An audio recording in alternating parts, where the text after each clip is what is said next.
Dans ce podcast, je vais aborder le paradoxe de la prospérité. Je vais commencer par vous poser deux simples questions. Que pensez-vous de l'argent? Quelle relation entretenez-vous avec l'argent? Prenez le temps de tranquillement penser à ces deux questions.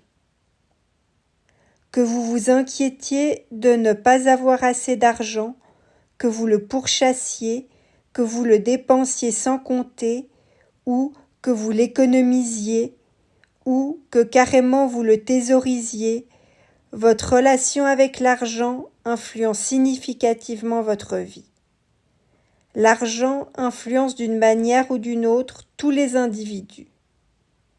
Selon les statistiques, plus de 77% de la population mondiale s'inquiète au sujet de sa situation financière. L'argent se veut donc certes un outil, mais dans notre cœur, il est pour la plupart d'entre nous bien plus que ça. L'argent a beaucoup plus d'impact dans nos vies qu'un outil, et beaucoup plus d'impact que beaucoup d'entre vous ne pourraient le penser. Quelle est l'importance que vous donnez à l'argent dans votre esprit? Et si vous considérez l'argent avec votre cœur, quelle importance lui donnez-vous? Encore selon les statistiques, 80% de la population mondiale pense qu'elle serait plus heureuse en ayant davantage d'argent. Et pourtant, au lieu de procurer du bonheur et de la sécurité, comme tant de gens le conçoivent, l'argent semble provoquer l'effet opposé. Comment ça, l'effet opposé, me direz-vous? Voilà le paradoxe de la prospérité. Plus on a d'argent, plus on a besoin d'en avoir. Autrement dit, plus une personne possède d'argent, plus le montant qu'elle a besoin de posséder pour se sentir riche sera élevé. Admettons que vous gagnez environ 75 000 $ par année, ce qui est le seuil américain qui a été défini et selon lequel vous êtes plus riche que 80% de la population mondiale. Vous sentez-vous riche? Probablement pas, parce que le paradoxe de prospérité fait surface à tous les niveaux de richesse et de salaire. C'est malheureux à dire, mais il vous en faudra toujours plus pour vous sentir riche, parce que vous vous habituerez à votre niveau de vie actuel. Ce phénomène est connu sous le nom de treadmill hédonique, ou, plus simplement exprimé, tapis roulant du bonheur. Il renvoie au fait que plus on consomme, plus on a besoin de consommer pour maintenir un niveau de satisfaction qui devient, lui, de plus en plus insaisissable. Et savez-vous que les pays les plus riches sont pas toujours ceux dont les indicateurs de bien-être mental et émotionnel sont les plus élevés? Par ailleurs, de nombreuses études montrent qu'au-delà d'un certain niveau de richesse, le bonheur n'augmente plus de manière significative en rapport avec les revenus. Dans les sociétés où la proximité est largement accessible, les gens tendent à se comparer davantage aux autres. Dans ce contexte, souvent, c'est plus vraiment le niveau de richesse absolue qui compte, mais où l'individu se situe par rapport aux autres. Le sociologue Ruth Veenhoven a démontré que la comparaison sociale joue un rôle majeur en ce qui concerne la satisfaction qu'ont les gens en ce qui concerne leur vie. En effet, les résultats de ces recherches ont démontré que les personnes qui se comparent régulièrement à des personnes plus aisées ou possédant un statut supérieur sont en général moins satisfaites.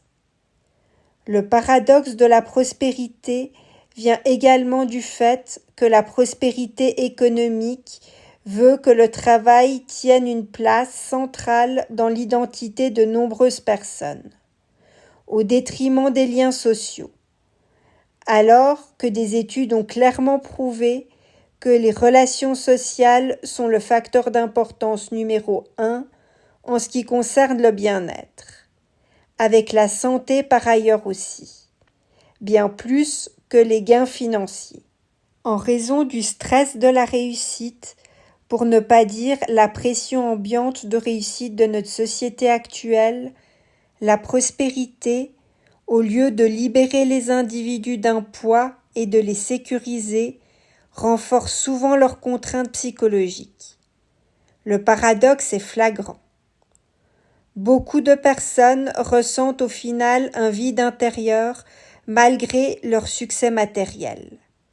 Le philosophe et sociologue allemand Max Weber mettait en avant la négativité de la rationalisation économique parce qu'elle éloigne les individus de valeurs spirituelles ou existentielles et provoque ainsi chez eux un mal-être diffus malgré leur confort matériel.